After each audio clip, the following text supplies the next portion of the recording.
Hey everybody, coming to you from warm, sunny, and snowy Valparaiso, Indiana.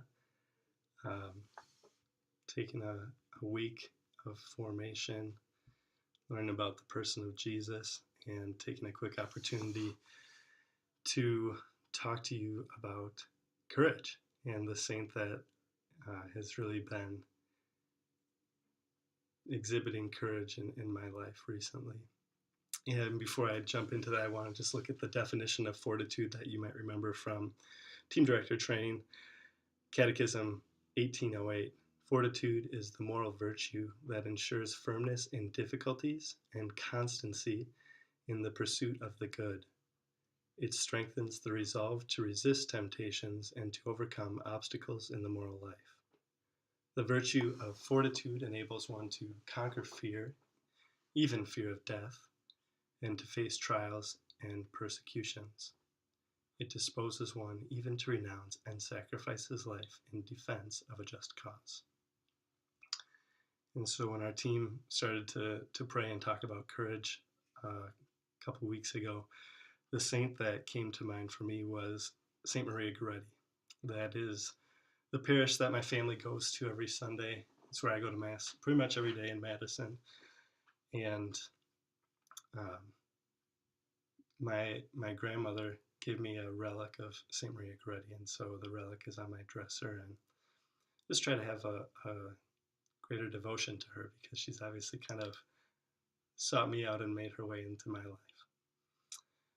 A couple weeks ago, Michael and I, my youngest, who is now 2 months, but at the time was probably 1 month, were out kind of walking around during Sunday Mass, and I was just kind of helping him fall asleep so that Beth could pay attention a little bit more with the other kids. And there was a timeline of St. Maria Goretti's life. And we've all kind of heard the story about her heroic virtue at the end of her life in choosing not to submit to the advances of Alessandro.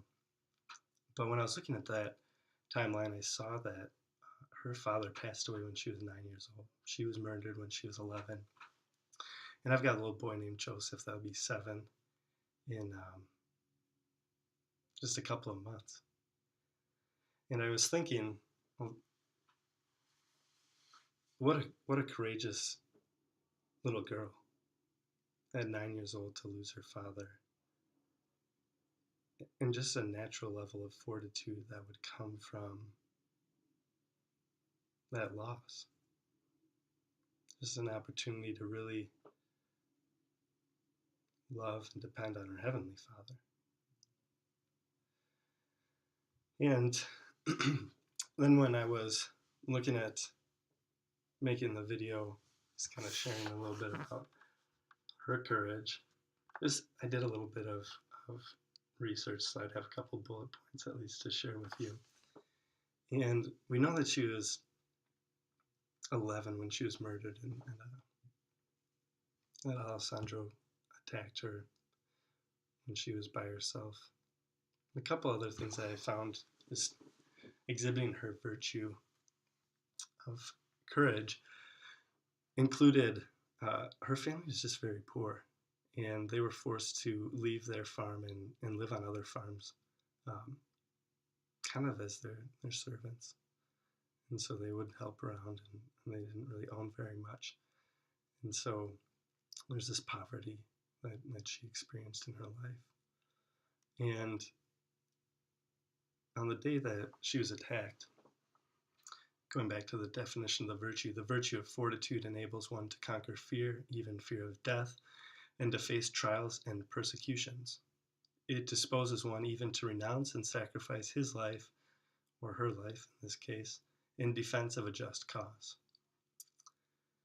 And one of the notes that can be found describing Maria's thoughts include this. She would not submit, however, protesting that what Alessandro wanted to do was a mortal sin, and warning him he would go to hell. She fought desperately and kept screaming, "No, it is a sin. God does not want it."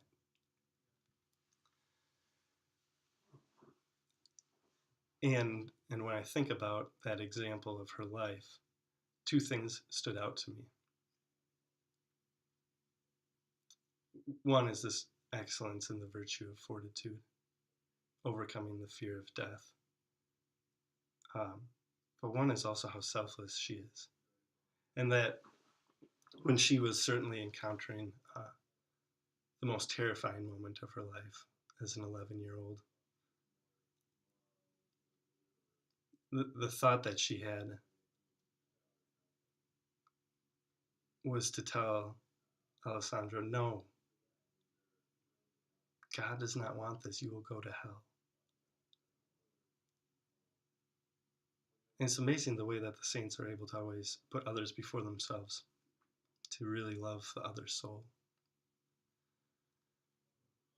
And the fact that she could do that in that moment is beyond my comprehension. And so she continued and said, "Oh, it is a sin. God does not want it." He first choked her, but when she insisted she would rather die than submit to him, he stabbed her 11 times. And she tried to reach the door, and he stabbed her 3 more before running away. And all of this particular event is very amazing. But another thing that I found that continued to just surprise me, I suppose, was in a dying deposition in the presence of the chief of police, Maria told her mother about 2 previous attempts that Alessandro had made to rape her.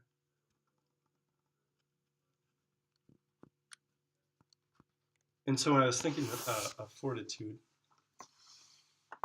and this overcoming of fear, it is amazing to me that the church has been so blessed by an 11-year-old girl who was forced to move out of her home, to have no real security,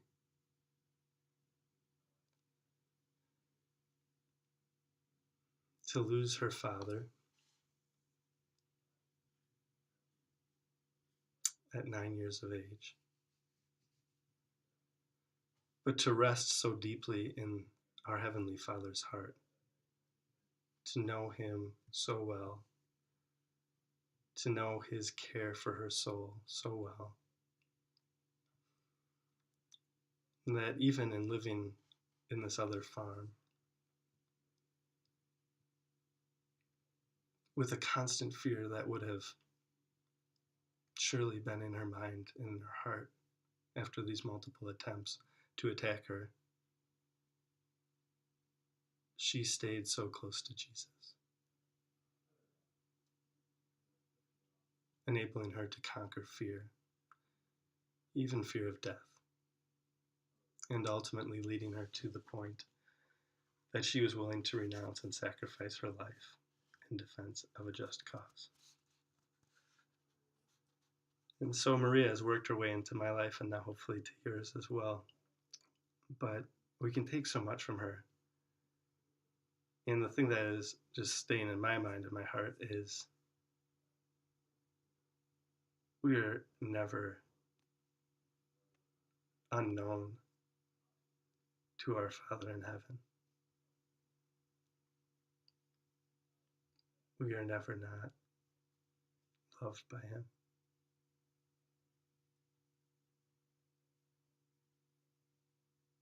And He gives us all the same graces as that 11-year-old girl, to practice the virtue to help us truly become saints, to overcome any temptation towards sin.